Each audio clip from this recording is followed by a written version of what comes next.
Those who court the favor of a prince frequently offer him things they themselves value or things they think he will prize, such as horses, armor, cloth of gold, and precious stones, worthy of his greatness. For my part, wishing to commend myself to your highness, with the best proof of my devotion, has not enabled me to discover amongst all I possess anything I esteem more highly than a knowledge of the actions of famous men, acquired by long experience of modern times and diligent perusal of ancient writers. I am therefore bold enough to hope that you will accept this feeble tribute in the spirit in which it is offered, and if you condescend to read it with attention, you will find evidence of my ardent desire to see you achieve the greatness to destiny and your own qualities have called you. If from that elevated position you should condescend to look down on a person in my lowly station, you will see how unjustly I have been persecuted by the extreme and continuous malevolence of fortune. Princes should make the art of war their sole study and occupation, for it is peculiarly the science of those who govern. By this means, princes can keep possession of their dominions, while, on the other hand, we frequently see princes shamefully reduced to nothing by lazy inactivity. By keeping an army at his disposal, Francesco Sforza rose from the rank of a private citizen to become the Duke of Milan, and his successors, by deviating from this rule, were reduced to the rank of private citizen again. Nothing is more likely to injure our esteem for the character of a prince than to see him destitute of military force. It is therefore necessary for princes to give their undivided attention to the art of war, which includes intellectual work and study, as well as military exercise. A prince who wants to keep his power should learn that he ought not always to be good. All men, and especially princes, are noted for some characteristics deserving of either praise or blame. For instance, men are accounted liberal or stingy, honorable or dishonorable, effeminate and pusillanimous or wild and spirited, humane or cruel, even-tempered or surly, affable or haughty, wise or debauched, tough or pliant, serious or frivolous, religious or skeptical, and so forth. It would doubtless be good if a prince united in himself every species of good quality. But since our natures do not allow so great a perfection, a prince should have the prudence to avoid those defects and vices that might occasion his ruin. As for the others, he should guard against those that might compromise his safety. But he should not shrink from blame for vices that are essential to the preservation of his state. Some ostensible virtues would prove the ruin of a prince if he put them into practice, while others, seemingly bad and vicious, may be vital to his welfare and security. It is to a prince's interest to be considered generous, but dangerous to practice that generosity so that he is neither feared nor respected. If a prince is liberal only so far as it suits his purposes, he will please few and be called selfish. Any prince who wants to earn a reputation for generosity must disregard all expenses, and to support such a reputation, he will often be forced to increase the taxes on his subjects, which cannot fail to make him odious. Besides exhausting the public treasury, he will destroy his credit and risk the loss of his dominions at the first reversal of fortune, his generosity having won him more enemies than friends. What is worse, he cannot avoid the charge of avarice if he tries to reverse himself and replenish his finances. A prince, therefore, should not bother about being called a miser, for he will be considered liberal when people see that by his parsimony he has increased revenues, defended his dominions, and even undertaken useful enterprises without the need for new taxes. Then the many from whom he took nothing will term him liberal, and only the few from whom he withheld his gifts will call him a miser. Chapter 17, on cruelty and clemency, and whether it is better to be loved than feared. It has sometimes been asked whether it is better to be loved than feared, to which I answer that one should wish to be both. But since that is difficult, and if one must choose, I think it is safer to be feared than loved. For it may be truly said of mankind that they are ungrateful, fickle, timid, dissembling, and self-centered. So long as you can be useful to them, they are entirely devoted to you. Their wealth, their blood, their lives, even their children's lives are all yours, when you have no need of them. But when your need arises, they turn their backs on you. And the reason is clear. This kind of friendship, involving a simple obligation resulting from a benefit, cannot hold against the calculations of interest, but fear includes the dread of possible punishment from which they cannot escape.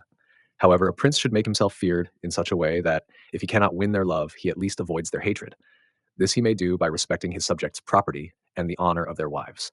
When he does have to shed blood, he should have good and sufficient reasons and never touch the condemned's property, because men will sooner forget their father's death than the loss of their patrimony.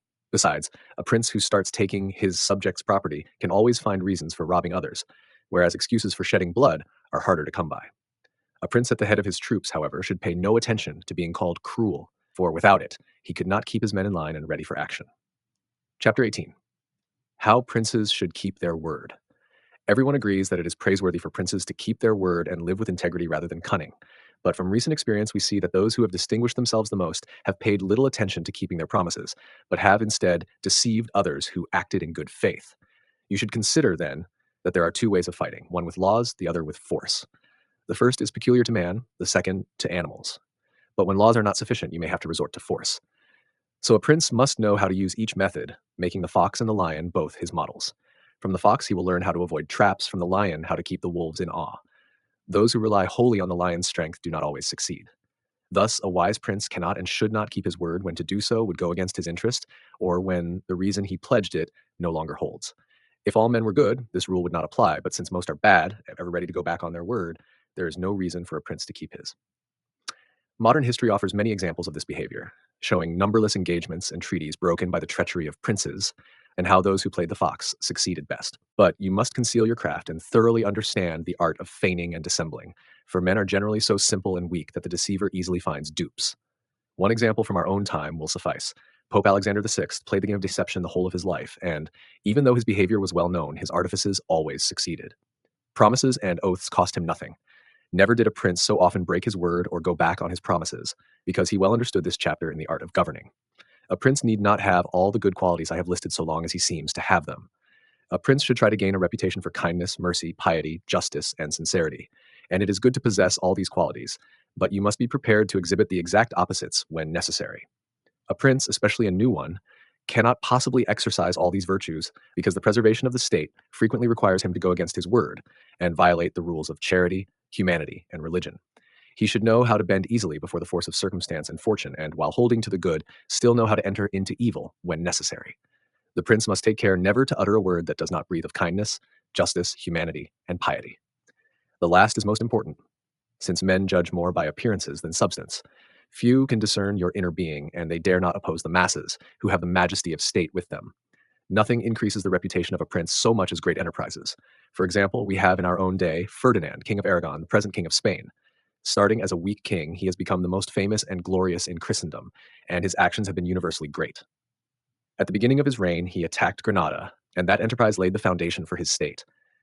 He kept the minds of the barons of Castile occupied with his attack on Granada, so that they did little to draw the attention of the public to themselves.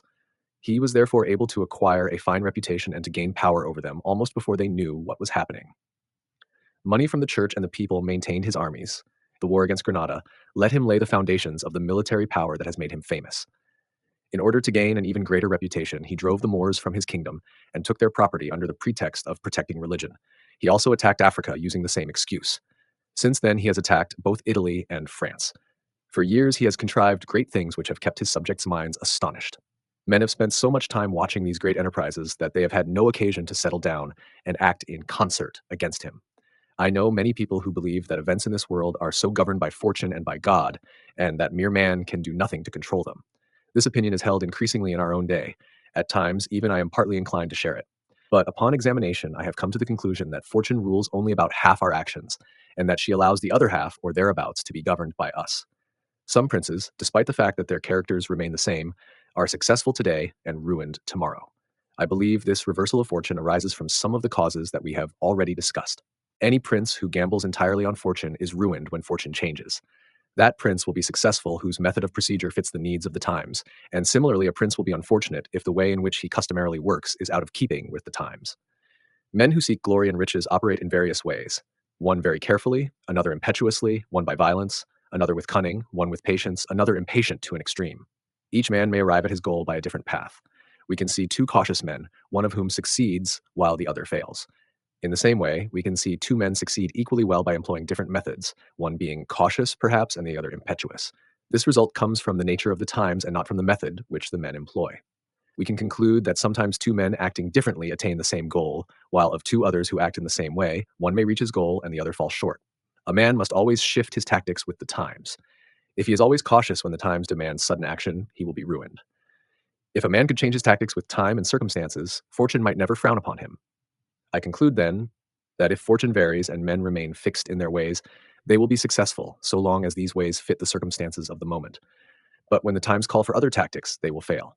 I certainly think that it is better to be impetuous than cautious, for fortune is a woman, and it is necessary, if you wish to master her, to conquer her by force.